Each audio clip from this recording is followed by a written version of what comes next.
Bien qu'il soit plus grand que l'Europe et l'Australie réunies, l'Antarctique est encore largement inhabité. Une faune rustique et un scientifique occasionnel habitent ce continent fascinant.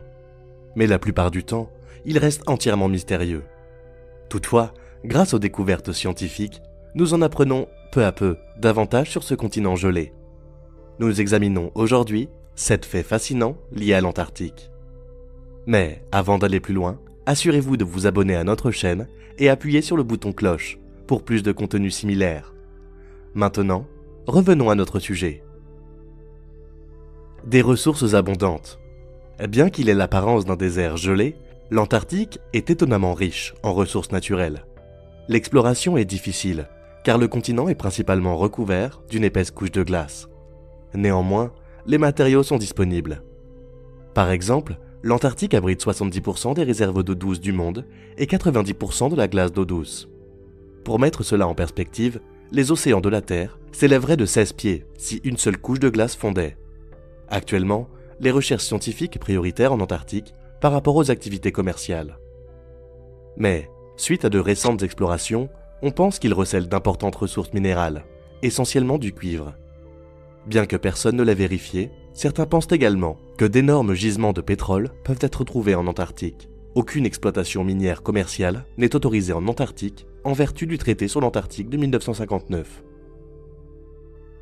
Il s'agit d'une décision heureuse, car le continent abrite une variété d'espèces rares qui subiraient les effets négatifs d'une industrie extensive.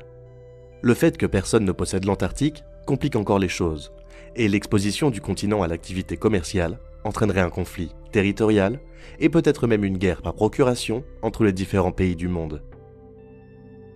Des zones sans précipitation. La neige recouvre la majorité du continent. Certaines régions de l'Antarctique ont été désignées comme l'endroit le plus sec de la planète. Il n'a pas plu dans les vallées sèches depuis environ 2 millions d'années. Cette zone, qui couvre 4800 km², n'a pratiquement pas de glace, d'eau ni de neige, et ne reçoit aucune précipitation, malgré le fait qu'il s'agisse de quelques minuscules points d'eau. Elle n'a pas connu de gain ou de perte nette d'eau depuis plus de 2 millions d'années. La NASA a pu mener des expériences en raison de la proximité du paysage et de l'environnement avec la surface de Mars. C'était l'endroit idéal pour tester les capacités du vaisseau spatial Viking en matière de pente raide.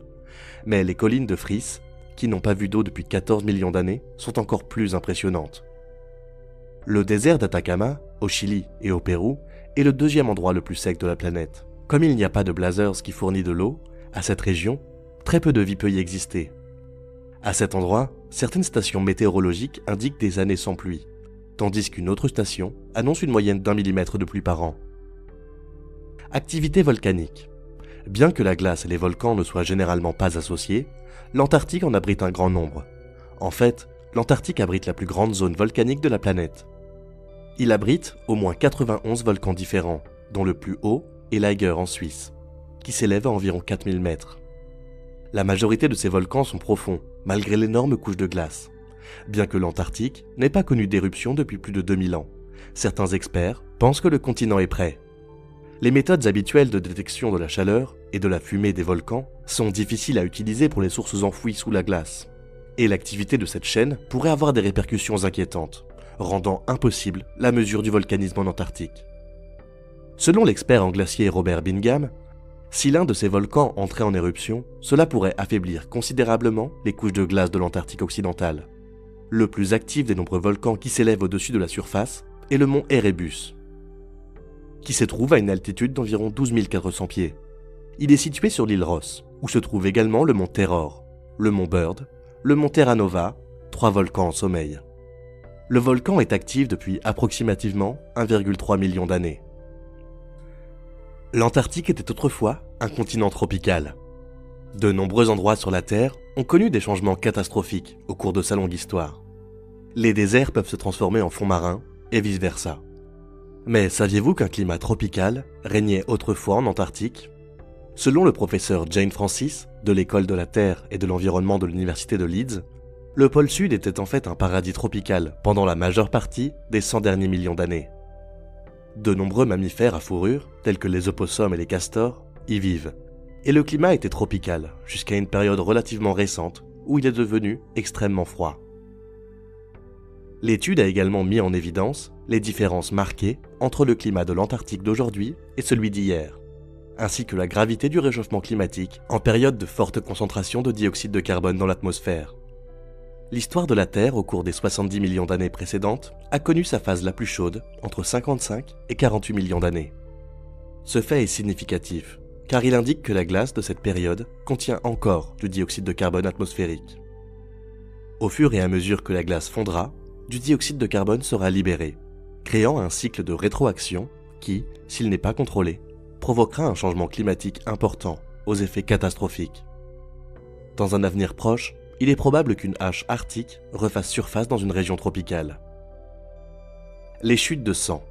Près de la station McMurdo, il y a une petite chute d'eau, connue sous le nom de les chutes de sang, qui a un aspect très frappant et menaçant. La couleur cramoisie vive de cette chute d'eau donne l'impression qu'elle est faite de sang humain. Pendant de nombreuses années, les chercheurs ont évité ces chutes, pensant qu'elles étaient malchanceuses. Cependant, les scientifiques ont maintenant été en mesure d'expliquer ce phénomène particulier, en utilisant des images provenant de sous le glacier pour aider à résoudre l'énigme.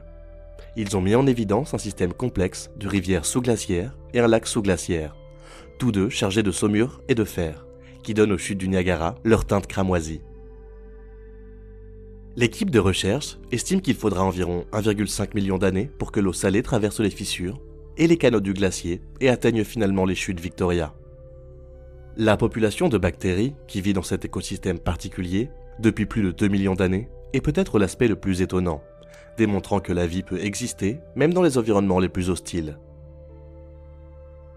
Le lac qui ne gèle jamais. Il existe en Antarctique un étang salé qui résiste au sel et reste liquide pendant les longs hivers arctiques. L'origine de ce lac reste un mystère pour les scientifiques, ce qui rend la situation encore plus étrange. Cependant, l'Antarctique étant l'endroit le plus proche de Mars que nous puissions étudier sans nous rendre sur la planète rouge, les scientifiques sont impatients de percer le système de l'origine de cette eau. La masse d'eau, connue sous le nom de Don Juan Pond, ne gèle pratiquement jamais en raison de sa salinité extraordinairement élevée. C'est fou si l'on considère que la région connaît fréquemment des températures inférieures à 100 degrés Celsius et que son taux de sel est de 33,8%.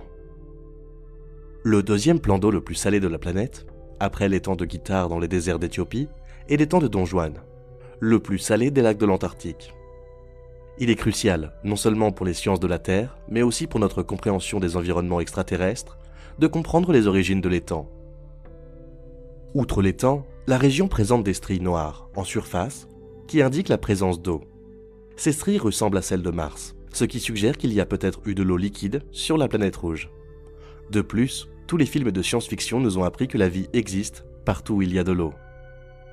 Plateau de glace de la taille de la France.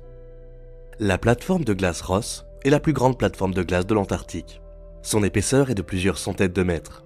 Sa superficie est actuellement estimée à plus de 182 000 miles carrés, ce qui correspond à peu près à la taille de la France.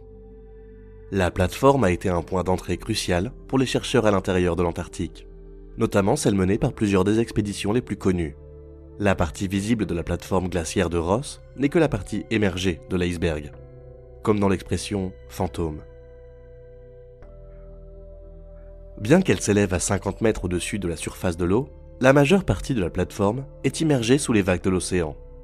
La plateforme glaciaire de Ross se fond progressivement dans l'eau, à mesure que le reste de l'Antarctique fond. Cependant, il est faux de croire que la plateforme de glace elle-même fait monter les marées.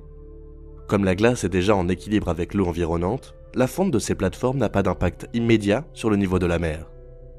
Cependant, les plateformes de glace limitent considérablement les flux de glaciers du continent, qui, autrement, glisseraient plus rapidement dans l'océan et feraient monter le niveau de l'eau. La plateforme glaciaire de Ross pourrait faire monter le niveau des mers de près de 10 mètres si elle continue à fondre au rythme actuel. C'était tout pour aujourd'hui. J'espère que vous avez apprécié d'en apprendre plus sur l'Antarctique avec nous. À bientôt.